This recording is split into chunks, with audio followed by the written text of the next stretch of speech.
বৈষম্য বিরোধী ছাত্র আন্দোলনকে কেন্দ্র করে দেশজুড়ে সহিংসতা, হতাহত ও বিভিন্ন স্থাপনায় হামলার জন্য বিরোধী রাজনৈতিক শক্তি বিএনপি জামাতকে দায়ী করছে সরকার। যদিও এসব অভিযোগ প্রত্যাখ্যান করছে বিএনপি সহ বিরোধী দলগুলো। তারা বলছে নিজেদের ব্যর্থতা আড়াল করতে সরকার সবসময় বিরোধীদের দায়ী করে আসছে। তবে রাজনৈতিক সমাধান ছাড়া এই আন্দোলন থামবে না বলে মনে করে দলটি। উদ্ভূত পরিস্থিতিতে কালবেলার মুখোমুখি হয়েছিলেন বিএনপির মহাসচিব মির্জা ফখরুল ইসলাম আলমগীর। শফিকুল ইসলামের রিপোর্ট, জানাচ্ছেন সুরুজ আহমেদ। কোটা আন্দোলন নিয়ে সহিংসতার শুরু থেকেই ক্ষমতাসীন আওয়ামী লীগ দোষারোপ করছে বিএনপি ও জামায়াতকে। তবে বরাবরই সেই অভিযোগ উড়িয়ে দিয়ে আসছে বিএনপি। বারবার ব্যর্থতার দায় বিএনপির উপর চাপানো আওয়ামী লীগের অভ্যাস বলেই দাবি করছে দলটি। একমাত্র ওয়ালটন এসি দিচ্ছে 1 বছরের রিপ্লেসমেন্ট গ্যারান্টি এবং কম্প্রেসারের 10 বছরের গ্যারান্টি। বর্তমান পরিস্থিতি নিয়ে বিএনপি মহাসচিব মির্জা ফখরুল ইসলাম আলমগীরের সঙ্গে কথা হয় কালবেলার। তিনি জানান, ছাত্রদের আন্দোলনকে পুরোপুরি রং হ্যান্ডেলিং করেছে সরকার। তাদের দায়িত্বশীলতার অভাব ও আন্দোলনকারীদের বিরুদ্ধে সরকারের হুমকি ধামকি, তুচ্ছ-তাচ্ছিল্য মনোভাব শিক্ষার্থীদের খেপিয়ে তোলে বলেও জানান মির্জা ফখরুল। বিষয়টাকে পুরোপুরিভাবে রং হ্যান্ডলিং করে এটাকে পুরোপুরি সরকার তার দায়িত্বশীলতার অভাবের কারণে এবং তার দূরদৃষ্টির অভাবের কারণে তারা ইচ্ছাকৃতভাবে এই ঘটনাটিকে তারা এমন একটা পর্যায়ে নিয়ে গেছে যেখান থেকে এই আন্দোলন আরও ফ্লেয়ার আপ করেছে। আপনারা নিশ্চয়ই জানেন যে এটা সমাধান হয়ে গিয়েছিল 18 সালে। সেটাকে আবার নতুন করে কোর্ট থেকে সেটা একটা রায় দিয়ে সেটাকে আবার নতুন করে ইস্যু তৈরি করা হলো এবং তারপরে সরকার যেভাবে কথাবার্তা বলেছে এবং তার সরকার জিনিসটাকে হ্যান্ডেল না করে আরও আক্রমণাত্মক কথাবার্তা বলে এবং তাদের বিরুদ্ধে ব্যবস্থা নেওয়া হবে, মুখ করা হবে, ভয়টা দেখিয়ে এবং সর্বশেষ তারা ছাত্রলীগকে ব্যবহার করে এবং পরবর্তীকালে সেখানে তারা পুলিশকে ব্যবহার করে তাদেরকে হল থেকে বের করে দিয়ে যে সমস্যাটা সৃষ্টি করেছে, সেই সমস্যাটার কারণেই আজকে পরিস্থিতির উদ্ভব হয়েছে।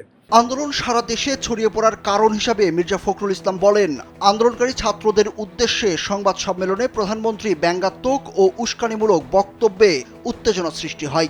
বৈষম্য বিরোধী ছাত্র আন্দোলনের কয়েকজন নেতাকে গ্রেপ্তার করে তাদের দিয়ে জোর করে সাজানো বক্তব্য গণমাধ্যমে প্রচার করা হয়েছে।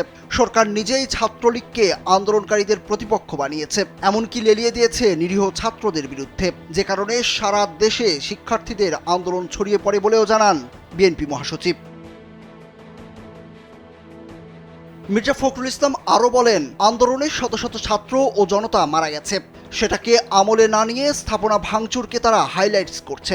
ভাঙচুর হামলা বিএনপি কখনো সাপোর্ট করে না জানিয়ে বিএনপি মহাসচিব জানান, সমস্যাগুলোকে জিয়ে রেখে আসল বিষয়কে ডাইভার্ট করা হচ্ছে। শত শত ছাত্র এবং জনতা মারা গেছে, সেটাকে কোনো হাইলাইট না করে তারা শুধু মাত্র ওই যে সমস্ত জিনিসের স্থাপনাতে আপনার ভাঙচুর হয়েছে, হামলা হচ্ছে, সেগুলোকে তারা হাইলাইট করছে।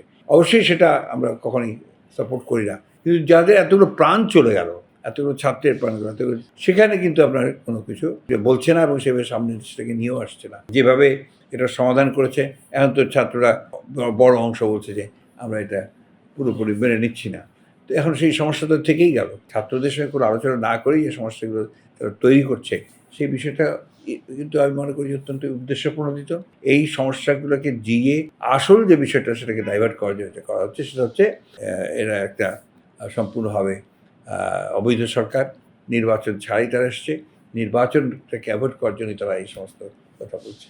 আন্দোলনের দায় চাপানোর বিষয়ে বিদেশি কূটনীতিকদের জানাবেন কিনা এই বিষয়ে মির্জা ফখরুল ইসলাম বলেন, বিএনপির ওপর সরকারের দোষ চাপানো পুরনো অভ্যাস, এটি সম্পূর্ণ অমূলক, তারা কোনো সহিংসতা করেনি, তাই এটি প্রমাণে কোনো উদ্যোগের দরকার হয় না। সুতরাং এই বিষয়ে বিদেশিদের জানানোর প্রয়োজন নেই বিএনপির, তাদের কাছে সব তথ্য আছে বলেও দাবি করেন মির্জা ফখরুল ইসলাম আলমগীর।